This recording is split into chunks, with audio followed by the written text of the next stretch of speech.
Bismillahirrahmanirrahim.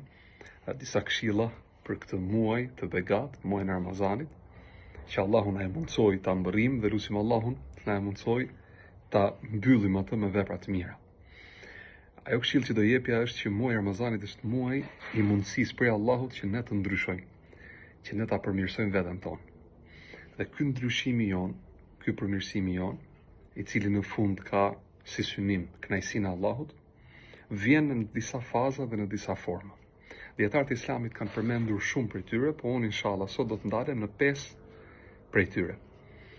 E para gjë në këtë rrugtimin tonë të ndryshimit për mirë që të arrijmë kënaqësinë e Allahut në këtë muaj të begat, muajin e Ramazanit, është që ne të mbështetemi tek Allahu me dua, duke i kërkuar Allahut që të na e mundsojë ndryshimin tonë për mirë. I dërguari Allahut sallallahu alaihi wasallam përmend duke thënë se duaja, lutja është prej adhurimeve më madhështore. Është adhurim prej adhurimeve më madhështore. Andaj t'i lutemi Allahut në këtë muaj Ramazani që Allahut na e mundsojë ndryshimin, të na e mundsojë ne të jemi më të mirë për hir të Tij, që kështu të arrijmë kënaqësinë e Tij. E dyta, të nderuar vëllezër, i dyti hap që ne të përmirësojmë dhe ta rregullojmë veten tonë dhe gjendjen tonë është që ta evidentojmë problematikën tonë që kemi tek vetja, duke e pranuar ekzistencën e saj. Pra duhet ta kuptojmë se çfarë kemi gabim tek vetja, ta largojmë egon, ta pranojmë ekzistencën e saj dhe të përpiqemi që ta rregullojmë. Ky është hapi i dytë. Hapi i tretë është të gjejmë formën e duhur se si kjo problematikë që ne kemi tek vetja jonë të largohet në mënyrë që të mos rikthehet më. Pra të mos tregojemi të nxituar në veprimet që marrim apo në vendimet që marrim.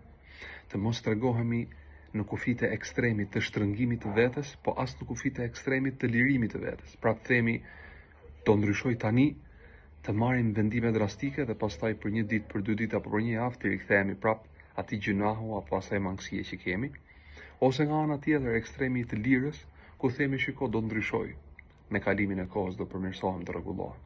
Pra të jemi të mesëm, të përpiqemi ta përmirësojmë veten tonë me mbështetjen tek Allahu dhe me qetësi duke i dhënë vetes tonë kohë për aq sa vetja ka nevojë, pa shkuar në ekstremin e shtrëngimit dhe pa shkuar në ekstremin e lirimit. Pika e katërt është sakrifica për hir të Allahut. Çdo ndryshim, qoftë ndryshim personal apo ndryshim shoqëror, ka nevojë për sakrificë. Ka nevojë që ti si individ, ti si njeri, ti si musliman, ti si besimtar, të sakrifikosh për këtë ndryshim për mirë, sepse asnjë ndryshim i mirë nuk vjen pa sakrificë. Dhe gjithashtu e fundit, por jo për garancia, është durimi. Duhet bërë durim në të gjithë të rrugtimin e bukur të ndryshimit për hir të Allahut.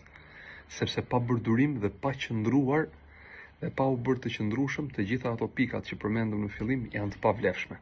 E Allahu përmend në Kur'an duke thënë: Inna Allaha ma'as sabirin, me të vërtetë Allahu është me durimtarët, është me ata të cilët durojnë për hir të Zotit. Andaj në këtë rrugtimin tonë të ndryshimit për mirë, për të arritur kënaqësinë e Allahut, të mos harrojmë se ndër pikat më të rëndësishme dhe pika e 5 është të bëjmë durim dhe ta lutim Allahun të na mundsojë këtë përmirësimin e vetes në këtë muaj të begat.